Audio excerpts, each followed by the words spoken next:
अभी Insta scroll करते करते मेरी फीड में एक रील आई जिसको देखने के बाद मुझे मेरी खुद की आंखों में विश्वास नहीं हुआ, क्योंकि जो वो कंटेंट था और जिसने उसको अपलोड किया था उसकी एज कहीं से कहीं तक भी मैच नहीं कर रही थी। आप पहले एक बार ये रील देखो।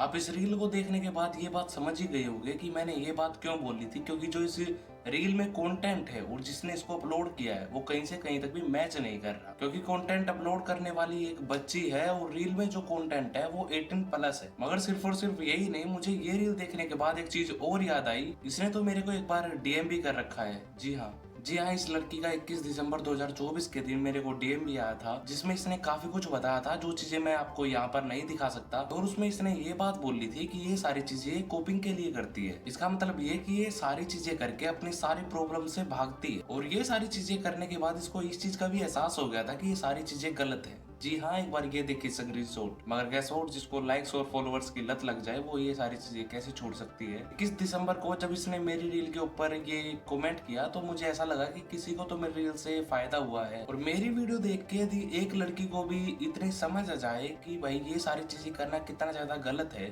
तो मेरा कंटेंट बनाना सफल हो सकता है। वो कहते हैं ना, कुत्ते की पूंछ कभी भी सीधी नहीं हो सकती। और ये सिर्फ और सिर्फ एक मुहावरा है, मैं इस लड़की को गाली नहीं दे रहा, लेकिन ये मुहावरा यहाँ पर पूरा फिट बैठता, क्योंकि इस लड़की ने वही सारा कंटेंट बनाना दोबारा से शुरू कर दिया है। ये रही 4 मार्च 2025 की रील, सेम टाइप का कंटेंट। ये तो हो गया इसका लेटेस्ट कंटेंट, और इसके पहले के कंटेंट पे हम थोड़ा नजर डालते हैं।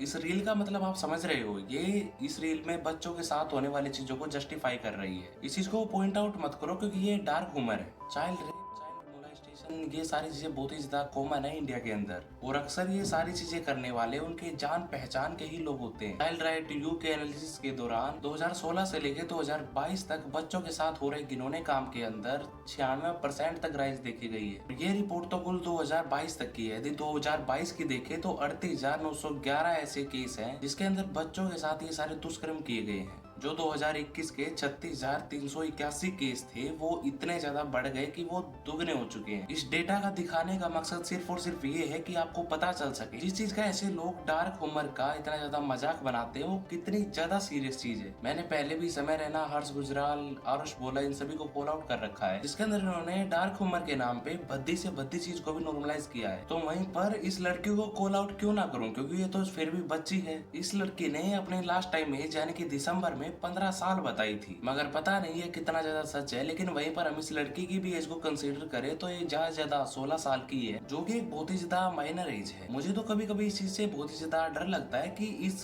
डार्क ह्यूमर ने हमारी जेन ज़ी जनरेशन के साथ कितना ज्यादा ब्रेन वॉश कर दिया है। ये खुद बच्ची होके भी बच्चों के साथ होने वाले गलत कामों के लिए इतना ज्यादा मजाक बना रही है। और अभी तो रुको, अभी ये इतनी ज्यादा डिस्गस्टिंग चीज खत्म नहीं हुई है। इस रील में ये कहना चाहते हैं कि इसके बेस्ट फ्रेंड के पापा इसलिए जेल में है क्योंकि उन्होंने एक बच्चे के साथ गलत काम कर दिया। मगर इसको ऐसा लग रहा था कि ये एक पहली बच्ची है जिसके साथ उसने ऐसा करा। और यदि आप ठीक से देखोगे तो एक जोक नहीं बल्कि चाइल्ड रेप को जस्टिफाई करना लग रहा है। ऐसा लग रहा है कि इस लड़के का सिर्फ और सिर्फ एक ही मकसद है और वो है चाइल्ड रेप को जस्टिफाई करना। और इतना ही नहीं, ये एक और रील देखो जिसमें पेडोफिलिया को जस्टिफाई कर रही है। और इसकी मोस्टली सारी रील में एक ओल्ड मैन ही कुछ ना कुछ कर रहा होता है। आई डोंट नो, मुझे पता नहीं इसकी क्या ऐसी फैटिस है जो इतनी ज्यादा डिस्गस्टिंग है। और आज के टाइम में इंस्टा पे कैसे कैसे लोग बैठे हैं ये चीज तो मुझे आपको बताने की जरूरत ही नहीं है। किसी भी छोटी बच्ची का डांस का वीडियो देख लेना, उसके अंदर आपको पूरे पेडोफाइल की जमात ही मिल जाएगी। आप ये रील ही देख लो जिसमें सारे के सारे बड़े और मैच्योर आदमी एक लड़की को जस्टिफाई कर रहे हैं। और ये तो सिर्फ और सिर्फ एक ही एग्जाम्पल है। मैंने पास्ट में कुछ ऐसे वीडियो भी बनाए जिसमें मैंने ऐसे ऐसे एग्जाम्पल बहुत दिखाए हैं। ऐसी फालतू ऑडियंस के बीच ये ऐसी रील डाल रही है जो कि इसको आने वाले टाइम में खुद ही प्रॉब्लम दे सकती है। इसको कितने ज्यादा अच्छे कमेंट्स आते होंगे आप इसी से अंदाजा लगा सकते हो। इसकी मोस्टली रील के जो कमेंट सेक्शन है वो ऑफ रहता है। सो जब ऑनलाइन ये ऐसे थ्रेट नहीं झेल पा रही तो ये सारी चीजें जब रियल लाइफ में होंगी तब इसका क्या हाल होगा। क्योंकि ये तो एक फेस कैम वीडियो बना रही है, अपने फेस को खुद ही एक्सपोज कर रही है। भगवान ना करे इसकी ऐसी रील किसी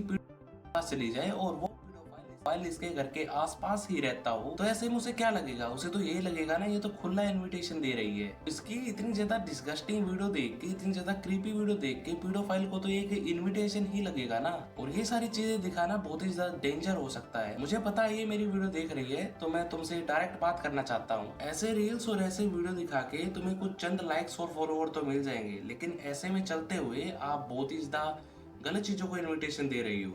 और अगर तुम में थोड़ी सी भी अकल बची है तो इस तरह के कंटेंट को बनाना बंद कर दो। तो मुझे यही पता है कि ऐसे ऐसी वीडियो बनाने का जो मोटिवेशन है इनके अंदर वो कहाँ से आता है। पहला तो हमारे यहाँ के कॉमेडियन और दूसरा सेजल और काजल पांडे जैसी लड़कियां। और ऐसी लड़कियों को जब मिलियंस में फॉलोअर्स और लाइक मिले होंगे तब उन्हें भी लगा होगा कि मैं अपने आप को सेक्सुअलाइज कर देती हूँ, जितना हो सकेगा उतना ज्यादा डार्क जोक्स मार दूंगी, व्यू तो मुझे भी मिल ही जाएंगे। ये सारी चीजें यहीं पर ही नहीं रुकने वाली, क्योंकि अनु जैसी और भी ऐसी लड़कियां हैं जो इन सब चीजों से इंस्पायर होंगी। और आने वाले टाइम में हर एक सोशल मीडिया प्लेटफॉर्म पे इस चीज की बारिश होने वाली है।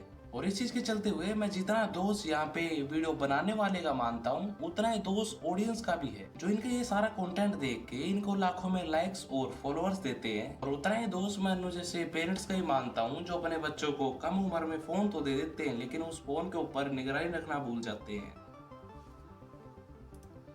और इतना ही दोस्त सैमरैन जैसे डैंक ह्यूमर को नॉर्मलाइज करने वाले लोगों को भी मैं उतना ही दोस्त उन मीम पेज को भी दूंगा जो इन सभी चीजों को इतना ज्यादा नॉर्मलाइज करने पे लगे हुए हैं। और यदि आपको ऐसा लगता है कि बड़े होने के बाद ये सारी चीजें खत्म हो जाएंगी तो मैं आपको एक बात बता दूं, हर एक सोशल मीडिया प्लेटफॉर्म से आप अपने फिंगरप्रिंट तो मिटा लोगे लेकिन जो आपकी छाप वहाँ पे छूट गई है ना वो कभी नहीं मिटा पाओगे। यदि आपको ये चीज लगता है कि मैं ये सारी चीजें खत्म कर दूंगी तो आप एक बहुत ज्यादा बड़ी मिसअंडरस्टैंडिंग में जी रहे हो, क्योंकि तब तक बहुत ही ज्यादा देर हो चुकी होगी और उस चीज के लिए अभी भी टाइम है। आगे चल के आपके साथ कुछ ज्यादा ही ब्रूटल हो जाए उससे अच्छा है आप इस चीज को अभी बंद कर दो। और मैंने ये सारी चीजें करने वाले लोगों को पहले भी कॉल आउट किया है और आगे भी करता रहूंगा, क्योंकि जब तक ऐसे लोग सुधरेंगे नहीं ये लड़ाई कभी भी खत्म नहीं होगी। और अनु जैसी लड़कियां आगे भी इन सभी चीजों के लिए इन्फ्लुएंस होंगी। मेरे से जितना भी चीज के बारे में इस चीज को खत्म करने के लिए होगा मैं उतना ही करूंगा। I hope you like this video पसंद आए तो चैनल को सब्सक्राइब कर लेना, वीडियो को लाइक कर लेना। मिलूंगा आपसे फिर किसी नई वीडियो के साथ, तब तक के लिए आपका लक्ष्य।